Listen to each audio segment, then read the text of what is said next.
essa prisão, né, de hoje, vocês já falaram bem, é um absurdo, né? Toda a prisão preventiva baseada numa vigília, a prisão preventiva baseada numa tornozeleira. Eu tenho dito, né, a questão da tornozeleira, inclusive, não tem jurisprudência pacificada do STJ, no sentido de que romper a tornozeleira não é razão suficiente para prender alguém.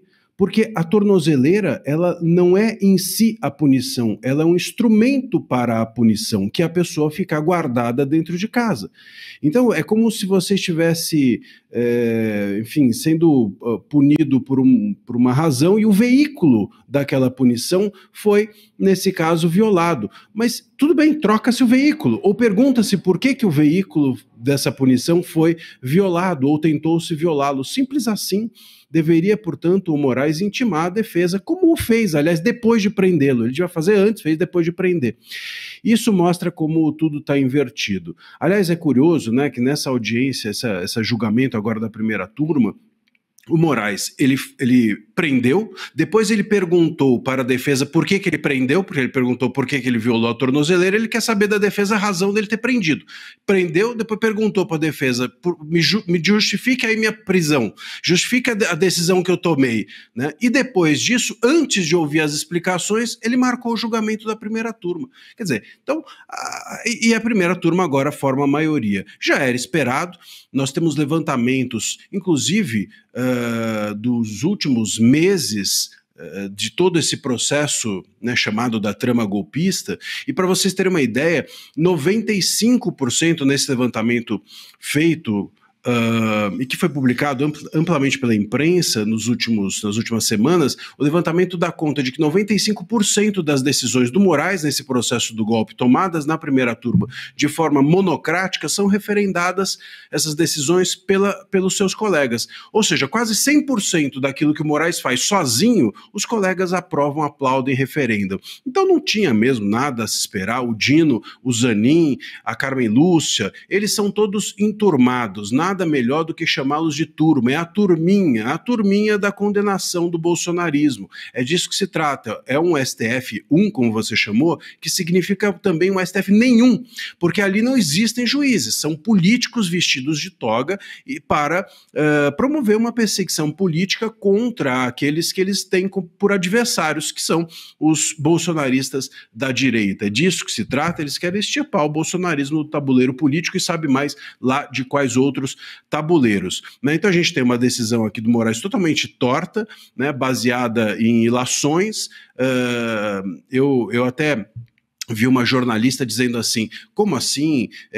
Me parece que é claro, se nós juntarmos os pontinhos, chegaremos a uma conclusão sobre a necessidade da prisão. O problema é que o juiz não junta pontinhos. Um jornalista inexperiente pode juntar pontinhos. Um jornalista mais experiente, ele investiga os pontinhos e um juiz aguarda a investigação. É assim que funciona em toda a justiça. Justiça não se faz juntando pontinhos. Justiça se faz com uma conclusão da investigação. Se o Moraes está perguntando por que a tornozeleira foi violada para a defesa, é porque ele não sabe. Se ele não sabe, como é que ele prende por isso? Então, é lógico, a gente não está nem no terreno aqui do direito, nós estamos antes disso, no terreno da lógica, mostrando que o Moraes, ele próprio se contradiz. Mas não é o suficiente, claro, para que a sua turminha, para que os enturmados da primeira turma fizessem ou tivessem uma decisão diferente. Com certeza ali haverá uma completa unanimidade, né? Assim como não havia nenhuma chance da audiência de custódia ter um resultado diferente.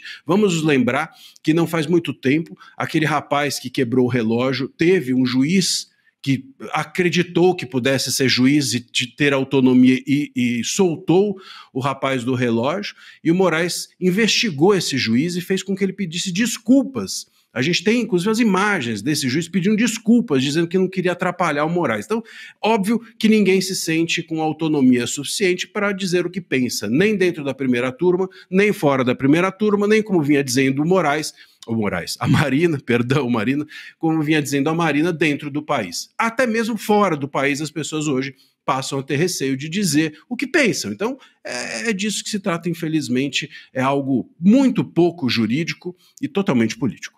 Lamentável. E é impressionante o quanto Donald Trump foi certeiro quando usou a expressão parem com a caça às bruxas a Bolsonaro e seus aliados aí no Brasil, hein? É de impressionar mesmo. Paula Camacho agora conversando com você, Marcília. Doutor Marcília, bom dia. Olha, eu queria saber a sua opinião de advogado, homem das leis. Nós sabemos que o presidente Bolsonaro estava preso ilegalmente, num processo que ele sequer é réu. Ou seja, ele estava preso em casa e agora foi para a cadeia porque violou um dos motivos, o dispositivo da tornozeleira. Porém, já não era ilegal ter o dispositivo na perna dele? Não seria, nesse caso, uma defesa dele, uma tentativa de defesa contra uma ilegalidade que já estava imposta a ele? Olha, Paula, bom dia, Paula. Essa questão da tornozeleira, né? Enfim, quando a pessoa está presa dentro da sua casa, enfim, tem alguns que ficam com tornozeleira, outros que ficam sem, porque, enfim, se você está preso dentro da tua casa e a polícia está na porta, para que você vai ter tornozeleira, né? Seria uma punição dupla, né? Então, ou põe a tornozeleira para a pessoa poder sair de casa, em geral é usado para semiaberto ou regime aberto, que você monitora a pessoa. Agora, se tem polícia na sua casa te monitorando, para que você então precisa da tornozeleira?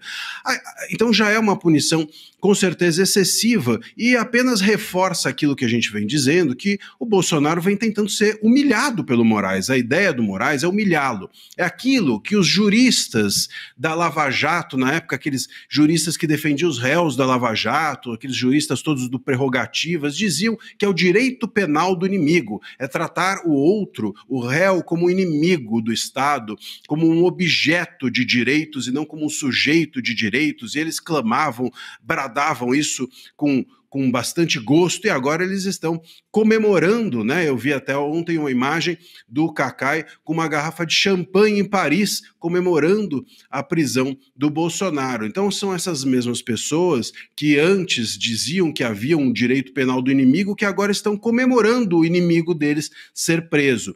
Para você ver como existe uma incoerência na defesa de valores dentro do país, e isso é lamentável, porque isso estraga não apenas a justiça, mas estraga também a advocacia. Se a advocacia tem lado, né, e se o lado da advocacia não é o do direito, não é o da Constituição, e pode ter certeza que essa visão dos advogados do Prerrogativas é a mesma visão da OAB, sobretudo a OAB federal. Então, quando a advocacia tem lado e esse lado não é o da Constituição, bom, nós estamos realmente vendidos, né, para não dizer outra coisa. Então, esse é um ponto sério. Agora, veja só, e o seu ponto, Paula, é interessante porque se a tornozeleira se rompeu, ainda que o Bolsonaro, a gente não sabe, ele teve um surto, como foi dito, ele teve curiosidade, não sei. E justamente porque eu não sei que isso não pode ser suficiente para prendê-lo. E se a tornozeleira estava doendo? Acontece. Tem tornozeleira, por exemplo, de má qualidade que dá choque. E muita gente, às vezes, tenta tirar em razão disso. Começa a dar choque na perna da pessoa, a pessoa fica agoniada, etc, etc, etc. É um elemento estranho com você o dia inteiro. Imagina só, quantas vezes você não chega em casa e tira os seus anéis, tira a sua aliança, não é? Por quê? Porque aquilo te aperta, porque aquilo te incomoda, sabe-se lá por qual razão, você incha, tem um inchaço no corpo, enfim, e deseja tirar aquilo. Veja, a gente está vendo nas imagens, é um instrumento ruim, é um instrumento grande, não é um negócio obviamente confortável. Então, muitas vezes isso acontece. Agora, se você tem policiais na sua porta, se essas pessoas, elas vão, todo mundo que entra no condomínio dele ou na casa dele precisa ser revistado no porta-mala, em cima, embaixo e etc. Por que então tirar a tornozeleira seria qualquer indício de fuga? Pô, se tem policiais na sua porta, ele ia fazer o quê? Ele ia desaparecer, ia tomar uma pílula e sumir, né? Sem a tornozeleira, ele estaria invisível? Não faz nenhum sentido. Relacionar isso com a vigília, que seria feita 10, 15 horas depois, também não faz o menor sentido. Falar que o Ramagem também já teria saído do país, bom, enfim, o que os outros fazem não pode culpar a ele, atos de terceiros não podem resultar em culpa dele. Então, assim, ainda que a tornozeleira tenha sido retirada por ele, de propósito, porque ele quis, se a resposta dele fosse, eu tirei porque eu quis, acabou, ainda assim prendê-lo em razão disso é ilegal, porque a tornozeleira por si só, sem ouvir a defesa e sem que isso resulte num indício concreto de fuga, e não há nos autos ou na decisão nada que demonstre qualquer indício concreto da possibilidade de fuga, até porque, repito, tinha policiais na porta dele. Aqueles policiais, sem a tornozeleira, os policiais deixam ele passar. Quer dizer, enfim, como é que a gente poderia acreditar que isso resultaria no indício concreto de fuga? E não resultando no indício concreto de fuga, não é possível, portanto, entender que a prisão dele é razoável. Uma prisão só pode ser decretada preventivamente, ele ser convertida da domiciliar em preventiva, se houvesse um indício concreto de fuga. Não havia. Repito, a tornozeleira não é, tirar a tornozeleira não é um indício de fuga, porque todo o entorno dele estava cercado. O seu gancho, Alexandre de Moraes acaba de dizer no STF1 em Brasília, nessa sessão no plenário virtual, que Jair Bolsonaro violou dolosa e conscientemente a tornozeleira eletrônica, se opondo à justificativa de Bolsonaro da confusão mental, do surto medicamentoso. Essa sessão que continua hoje até as 20 horas, até as 8 da noite, pelo menos, tem esse prazo para poder acontecer. A próxima questão para o Marcília. Marina Helena. Marcília, antes de mais nada, um prazer estar com você de volta. Muito obrigada aí pela mensagem de carinho para mim, Beatriz. Tivemos aqui alguns sustos nesse início, mas todo mundo bem, graças a Deus. Marcília, uma coisa que você acabou de trazer, né? As ilegalidades, elas vão se acumulando. Eu lembro que quando eu cheguei ali no Ministério da Economia, uma coisa que eu dizia para o ministro Paulo Guedes era o seguinte: cada gaveta que a gente abre, a gente toma um susto, né? E de quando em quando a gente precisava sair, dizer, né, mudar as pessoas que entram ali, porque eu tinha muito receio de que em algum momento você começasse a banalizar os absurdos. Então essa capacidade de ver o errado e ver que ali é um absurdo e se mover para mudar isso é algo muito, muito importante, porque senão ao final dessa história a gente conhece.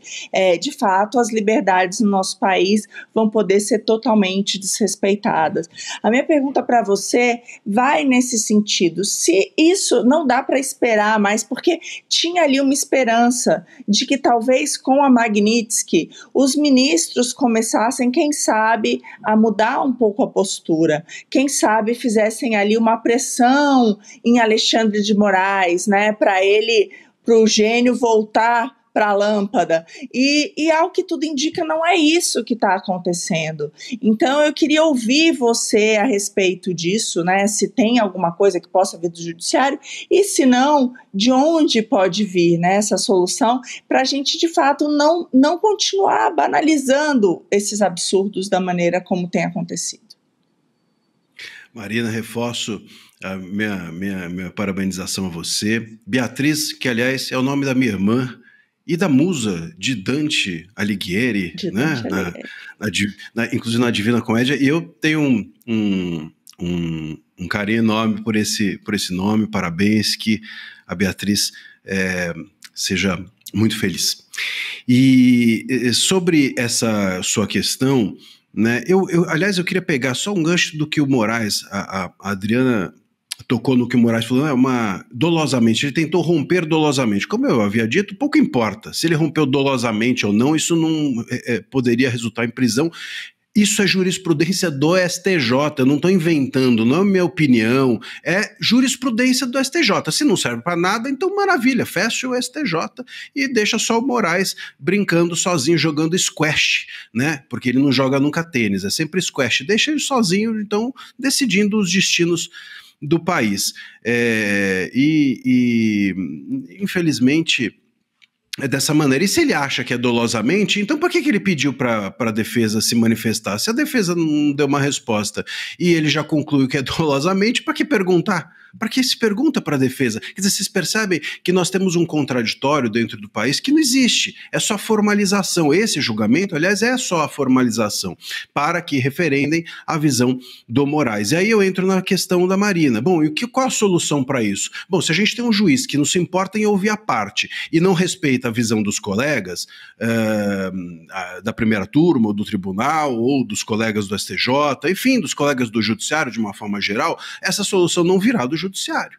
Não tem como vir, claro, né? Então não virá do direito. O direito, aliás, eu gosto de dizer, é sempre o último a dar as respostas. Ele nunca é o primeiro. Por quê? Porque ele é um fruto de uma reflexão, inclusive uma reflexão cultural. Então não esperem do direito a resposta, né? O direito espelha a realidade. Se a nossa realidade é uma realidade nebulosa, é uma realidade caótica, o direito vai espelhar o caos, ele não vai espelhar algo melhor que isso.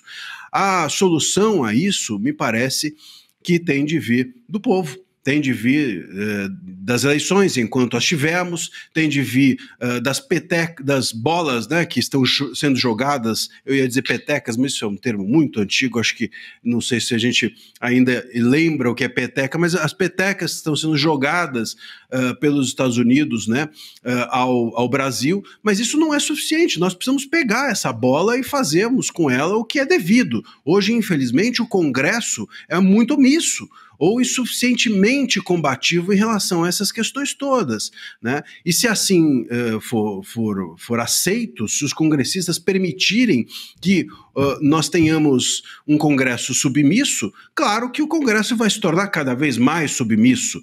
Quando o Congresso é combativo, óbvio que a combatividade vai fazer com que o judiciário segure a onda, né? Quando a imprensa é combativa, óbvio que os juízes tomam mais cuidado. Quando o Senado é combativo, óbvio que os juízes tomam mais cuidado. Agora, qual é a sinalização que o Senado tem dado ao demonstrar que aprovou o Gonê? Claro que, por exemplo, a nomeação do Messias pelo Lula, na mesma semana em que o Messias foi amplamente divulgado como uma pessoa omissa diante dos escândalos da Previdência Social, nessa mesma semana, o Lula nomear o Messias mostra que o Lula não está nem aí para o Senado, que o Lula acha que já ganhou. Facilmente está o Alcolumbre aí, enfim, mencionando que vai votar contra e tal, mas é uma voz ali, parece que única. Ou muito isolada, vamos dizer assim. Parece claro, o Lula não vai nomear o Messias para perder, então ele acha que ele vai ganhar. E por quê? Que essa sinalização foi dada pelo Senado ao reconduzir facilmente o Gonê. Então, quando o Senado se mostra submisso ou insuficientemente combativo, claro que o Lula se sente confortável, claro que o Moraes se sente confortável e nós vamos perdendo cada vez mais liberdades.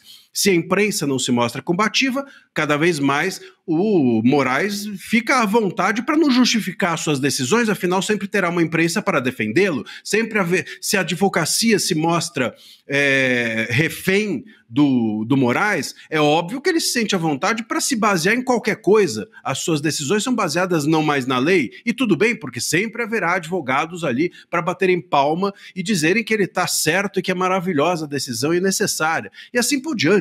Então a solução me parece ser essa, resistir. Enquanto as pessoas não resistirem ao arbítrio, as pessoas que cometem o arbítrio vão se sentindo cada vez mais confortáveis, e é o que está acontecendo.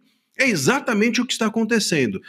Então parece que todos nós, né, devemos pegar a peteca que os Estados Unidos está jogando para nós, visibilizando o Brasil, ou a censura no Brasil para o mundo inteiro, pegar essa peteca e usar para resistir, para combater, para denunciar, e não para se submeter, para se tornar omisso e para se tornar refém daquilo que as autoridades, sobretudo as autoridades do judiciário, em especial o Moraes, têm feito com as nossas liberdades. Já que você, Marcília, também citou o presidente Lula em evento da cúpula do G20 na África do Sul, em Joanesburgo, ele deu declaração nesse fim de semana dizendo que não se intromete na conduta, nas decisões do Supremo Tribunal Federal, que Bolsonaro já teve todo o direito de defesa e que todo mundo sabe o que ele, Bolsonaro, fez. Aí gostaria de te perguntar sobre ter tido todo o direito de defesa, essa questão do documento. Peço licença para Marcília para a gente mostrar o documento aqui na tela, que muitos aliados de Jair Bolsonaro divulgaram, inclusive o filho dele, dele, Eduardo Bolsonaro, mostrando esse documento datado do dia 21/11 de 2025, está aí na tela para você acompanhar,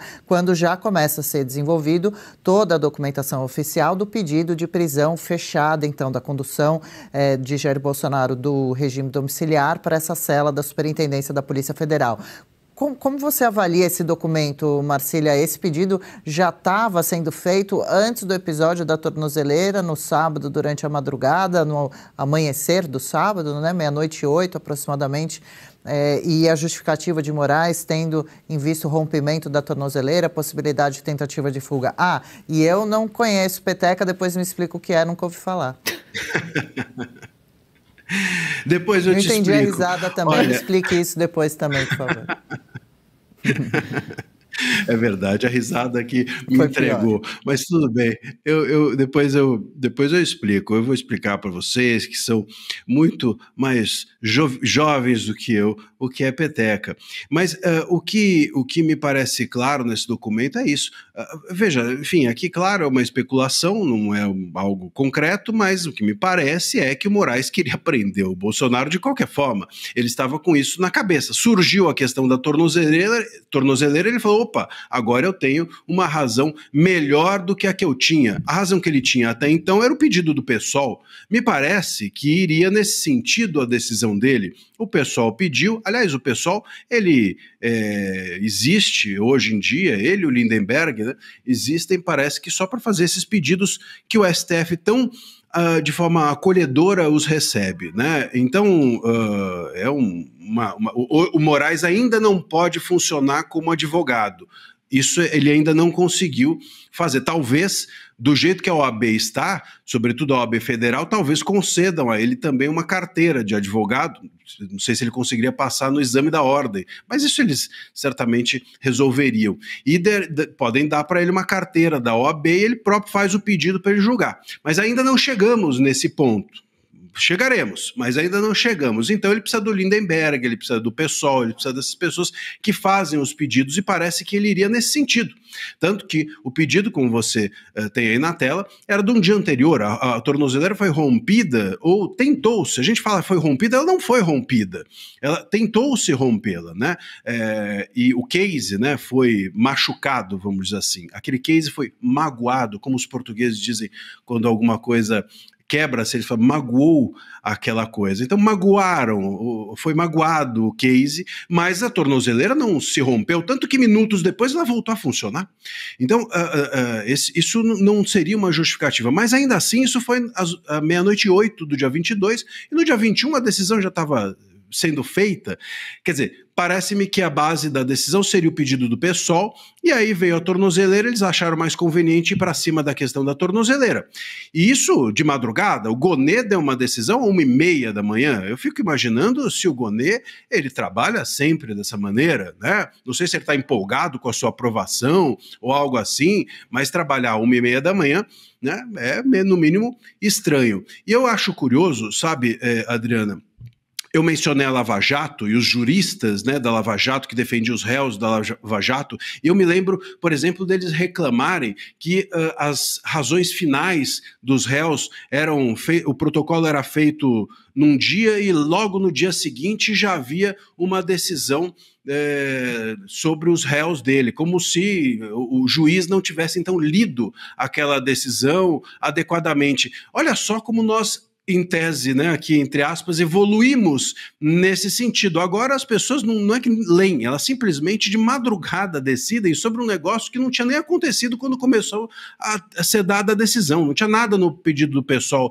sobre tornozeleira, não tinha nada nessa decisão do dia 21 sobre tornozeleira. A tornozeleira voltou a funcionar em seguida, ninguém ouviu a defesa sobre a tornozeleira e a decisão foi dada de madrugada. O Gonê achou que era muito boa a decisão. Quer dizer, olha em que momento que nós estamos, e repito, esses mesmos juristas, assim chamados, estão muito confortáveis em dizer que essa prisão do Bolsonaro é adequada. Então é só política, né? É só política feita dentro do STF, é só política feita fora do STF, feita na advocacia, feita em parte, a gente tem que dizer também, da imprensa, e isso é que legitima esses abusos e faz com que os juízes se sintam confortáveis, o juiz Moraes e a sua turma, sobretudo, se sintam confortáveis de cometê-los, né?